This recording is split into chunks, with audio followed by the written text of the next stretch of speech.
Tudo bom, gente? Vamos lá de novo, mais um videozinho aqui. Dessa vez é o vídeo que eu já planejava fazer há algum tempo, que era um vídeo sobre a importância do decoro para a democracia e como o Bolsonaro prejudica a democracia ao estar se lixando para o decoro. E sempre adiei esse vídeo e agora, com a morte do Olavo de Carvalho, que é outro que sempre jogou o decoro no lixo, eu acho que vale a pena comentar, né? O Olavo de Carvalho tem uma coisa curiosa nele, né? Que ele fez o prefácio da edição brasileira do Schopenhauer. Talvez até tenha sido ele que traduziu, eu não tenho certeza. O livro do Schopenhauer chamado Como Vencer uma Discussão Sem Ter Razão. Um debate sem ter razão. Não sei, não lembro se é discussão ou debate. Mas é um livrozinho do Schopenhauer que é mais ou menos um manual de falácias, onde o Schopenhauer mostra quais são as artimanhas lógicas que alguém que não tem argumentos usa para tentar vencer um discurso. E a minha impressão é que o Olavo de Carvalho, para variar, não entendeu o livro, né? Porque ele não entende nada do que ele lê. Ele não entendeu o livro e interpretou como se fosse um manual de instruções de como debater bem. Porque ele usa e abusa de tudo que está lá, que o Schopenhauer coloca. Sendo que o que ele mais faz é faltar com decoro e partir para o xingamento. Para o xingamento, manda tomar no cu, etc. Ou então, às vezes não é nem xingamento, mas para ofensa. Chama o cara de dar um apelido ridículo para ridicularizar a pessoa, ou então chama o cara de canalha e não analisa as ideias, ele só ataca quem seria o adversário do debate e acha que com isso ganhou o debate. Certo? E o que é pior, isso convence o público. Se vocês estão ouvindo um miadinho aqui, é que o gato acabou de deitar no meu colo. Olha aqui, gente. Cadê o gatinho? Olha o gatinho. Ok. Então, desculpa aqui, viu, o Balrog, mas eu vou falar do Olavo de Carvalho, tá? Qual é o grande problema de apelar para esse estilo de debate, de apelar para o debate falacioso, apelar para a falta de decoro? O que isso gera? Isso gera um profundo ruído no debate. Você, por exemplo, quando chega lá, como o Flávio Bolsonaro fez na CPI, e chama o Renan Calheiros de vagabundo, eu até concordo, o Renan Calheiros merece ser xingado. Mas quando você faz isso na CPI, você transforma o debate em gritaria. Quando você faz isso, quando o Olavo de Carvalho faz isso, ensina os seus alunos a fazer, porque ele ensinava os alunos a... Quando você vai debater com um esquerdista, quando você nota que o cara é de esquerdista, começa a ofendê-lo. Porque ele não está no seu nível, ele não merece que você argumente com ele, então só ofende ele e ataca ele. Ele realmente ensinava isso nas aulas dele. Não é à toa que muito olavista segue essa mesma linha. O Nando Moura, por exemplo, que hoje fala mal do Olavo, mas era olavista, faz igualzinho. E qual é o grande problema disso? O grande problema disso é que você transforma o debate em algo visceral, em algo de ódio, em algo raivoso. E o prejudicial é que faz com que você deixe de respeitar o adversário e passa a transformar o adversário em inimigo. Você passa a transformar o concorrente, a pessoa que pensa diferente, naquele grupo que não merece nenhum respeito. E não é só nos debates que o decoro é importante. O decoro é importante para você criar uma situação. O decoro tem o seu lado maligno também. O decoro, por exemplo, também serve para excluir as pessoas que não têm não conhecem as regras de etiqueta, né? É o lado ruim. Você tem até um exemplo, não vou lembrar de que ano foi, mas na Justiça Trabalhista, de um juiz que se recusou a deixar uma testemunha no processo trabalhista entrar porque ele não estava de sapato. E era um cara, assim, simples e que estava acostumado a usar sua sandália de couro e em todos os ambientes, e se bobear, nem sapato tinha. E você não deixa ele entrar num tribunal para participar de um julgamento por causa disso, você está excluindo ele da justiça, né? Você está fazendo que a justiça se torne inacessível para ele. Isso é uma grande besteira. Agora, o decoro também serve, a parte positiva do decoro, que o Bolsonaro nunca entendeu, o decoro também serve para você ter o adequado respeito aos cargos, o adequado respeito às funções. Como eu tinha falado, uma coisa é, por exemplo, eu, manifestante de rua, vejo o Renan Calheiros passar e falo ladrão, filho da puta. É muito pior do que chamar ele de vagabundo. Mas eu tô no meio da rua, tô me manifestando e o Renan Calheiros vai ficar pé da vida e só. Agora, se eu faço isso no meio de uma CPI, eu perturbo o ambiente, porque eu tô ali no Senado, e aquilo ali não é para uma manifestação de emoção, aquilo ali é para você, no caso da CPI, você está fazendo uma investigação, ou numa reunião típica do Senado, você está debatendo projetos de lei. Então não dá para você ficar batendo boca ali e trocando acusações. Certo? Então o decoro serve para isso. O decoro, por exemplo, por que os juízes e ministros do Supremo, por exemplo, você vai assistir uma sessão do Supremo, por que tem aquele palavrório, todo aquele ritual? Porque eles têm que fazer um ambiente onde você tenha o devido debate jurídico sem interferência, que ele flua, além dos termos técnicos necessários para o jurídico e também o exagero do juridiquês, etc, etc. Mas, assim, um mínimo de decoro é essencial. Se a gente for lembrar qual foi o primeiro crime de responsabilidade do Bolsonaro como presidente, porque como deputado ele cometeu vários antes.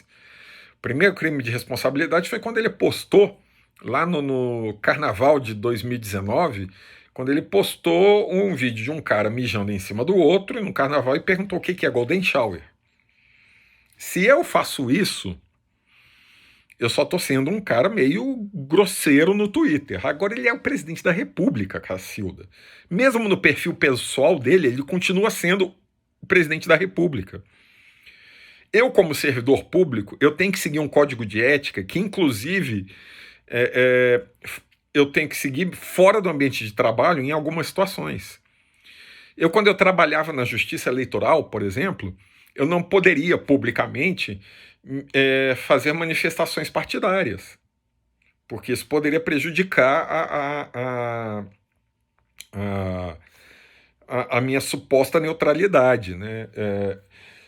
Um juiz, por exemplo, ele tem que ter uma postura uma conduta totalmente ilibada, porque ele é uma figura que representa a justiça, mesmo fora das sessões jurídicas, mesmo quando ele não está com a bata, mesmo quando ele não está no exercício das funções, ele deveria. É claro que no Brasil acontece o contrário, tem juiz que dá carteirada em policial e coisa do gênero, mas num país com um pouco mais de cultura democrática, um juiz que dá uma carteirada no policial para não receber uma multa, ele sofre um processo de ética em cima dele, porque ele está violando a ética como juiz, assim. Então, o decoro é importante, o respeito aos cargos, o respeito à liturgia é importante para a democracia, para que o debate aconteça.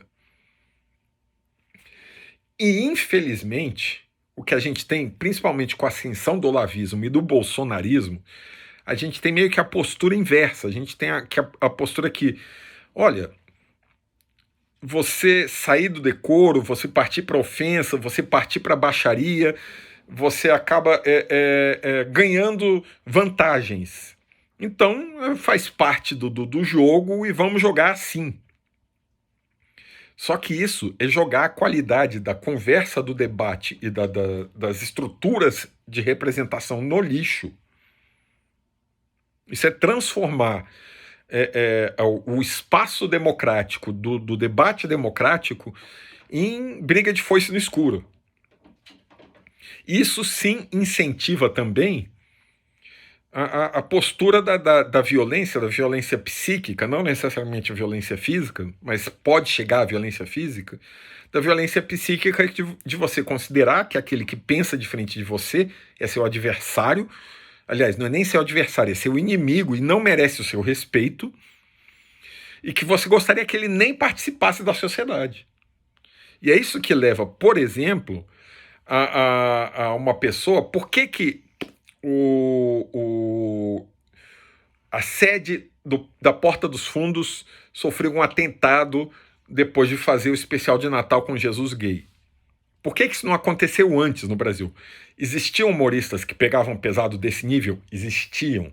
Existia integralistas, porque o cara que fez esse atentado era integralista. Existiam integralistas no Brasil antes? Existia. Por que esse atentado aconteceu no auge do bolsonarismo? Por causa exatamente que a gente acostumou com a quebra do decoro. A partir do momento que você acha legítimo e natural num debate se partir para o ataque pessoal, você acaba transformando o esquerdista, o comunista, em um sub-humano. Ele é um cara que merece ser xingado, que eu não tenho nem por que conversar com ele, e por causa disso eu vou atacá-lo.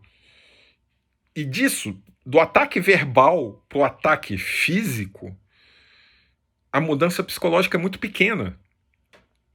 É claro que eu xingar alguém, eu vou no máximo tomar um processo de ofensa, etc. Não é a mesma coisa de tacar um coquetel molotov na sede do Porta dos Fundos. Mas, quando a gente tem os líderes que deveriam ter decoro e respeito pelas instituições, atacando de tudo que é jeito os seus inimigos, quando uma jornalista vem questionar, fala que ela queria dar o furo, por exemplo, quando você tem esse nível de desrespeito da autoridade que teria toda a representação brasileira, você vai... Quando o presidente faz isso, o que você espera que o guarda da esquina faça? O que você espera que o cidadão que acabou de perder o emprego faça? Esse é o grande problema. A gente não pode naturalizar. É engraçado que esses são supostos conservadores. Na minha época, os conservadores eram as pessoas que me olhavam feio quando eu soltava um palavrão do lado de uma criança. Eu tinha uma amiga minha que era mãe de criança que inclusive me dava tapa na coxa quando eu falava um palavrão perto do filho dela. Isso para mim é o conservador. O conservador é aquele que quer preservar as instituições. É aquele que quer preservar os bons costumes. E bom costume é ficar mandando tomar no cu? Sério? Bom costume é você chegar em rede nacional e chega de mimimi falando dos mortos, ou então falar eu não sou coveiro? Isso é ser conservador, gente? Onde está o decoro? Onde está o respeito? Onde está a boa convivência? Sem isso, não há democracia, não há debate. Só há confronto. E por que Olavo de Carvalho e Bolsonaro apelam para a falta de decoro? É simples. Eles não querem análise de ideias. Eles querem que a gente veja os esquerdistas, a gente veja os comunistas como inimigos. Porque aí a gente tem um direcionamento da raiva para o lado de lá e a gente não presta atenção no que eles estão fazendo. Aí você tem uma pessoa para culpar. Ou, por exemplo, o STF. Agora tudo é culpa do STF. Agora que os comunistas não estão tão em voga, estão começando a voltar por causa da eleição e do favoritismo do Lula. Mas há um ano atrás os comunistas não estavam tão em voga, então vamos culpar o STF, vamos culpar os governadores. Sempre arranje um inimigo que seja o inimigo final e que você não precise respeitar de jeito nenhum. Ah, mas Aniela, então o que eu faço quando eu vou debater com gente que não merece espaço no debate? E sim, há gente que não merece espaço no debate. Por exemplo, você vai discutir geografia com terraplanista, você acaba passando a ideia de que há uma polêmica razoável sobre o formato da Terra, sendo que não há. Então, quando você respeita um terraplanista e coloca ele como igual no debate, você acaba abaixando o nível do debate em vez de aumentar. Então, o que a gente faz para debater com esse tipo de gente? Vou citar a CPI de novo. Vocês se lembram o que fizeram quando chamaram aqueles médicos que iam falar de pseudociência, iam falar de cloroquina, simplesmente levanta e vai embora. Se você não está em condições de respeitar a pessoa com quem você vai debater, não vá para ofensa. Saia do debate e, ao sair do debate, vá para outro espaço e solte a sua opinião. Eu não vou... O correto que a CPI fez, mais ou menos, o correto seria...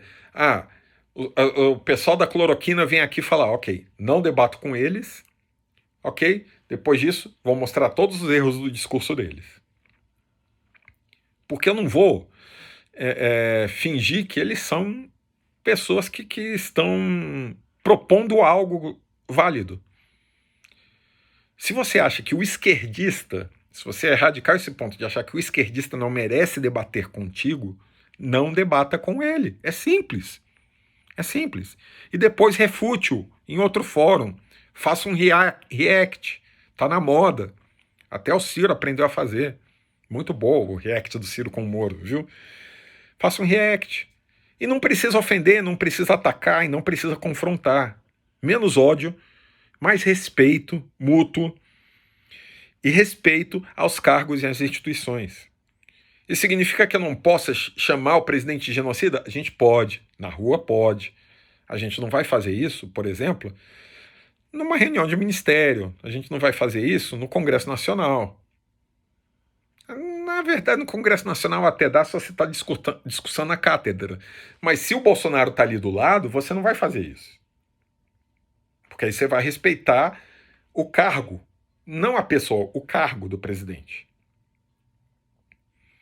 Porque se eu chamo o Bolsonaro de genocida numa sessão do Congresso em que ele está presente, ele vai ter direito de resposta e de genocida vai partir para vagabunda. E depois a gente já está quase que trocando tapa ou cuspindo na cara do outro, como John Willis fez.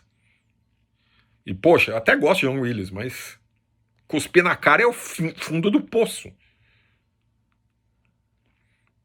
Então é isso, gente. Vamos lá, mais decoro, mais respeito. Nós, cidadãos comuns, não temos que seguir o decoro presidencial. A gente pode falar de Golden Shower no Twitter.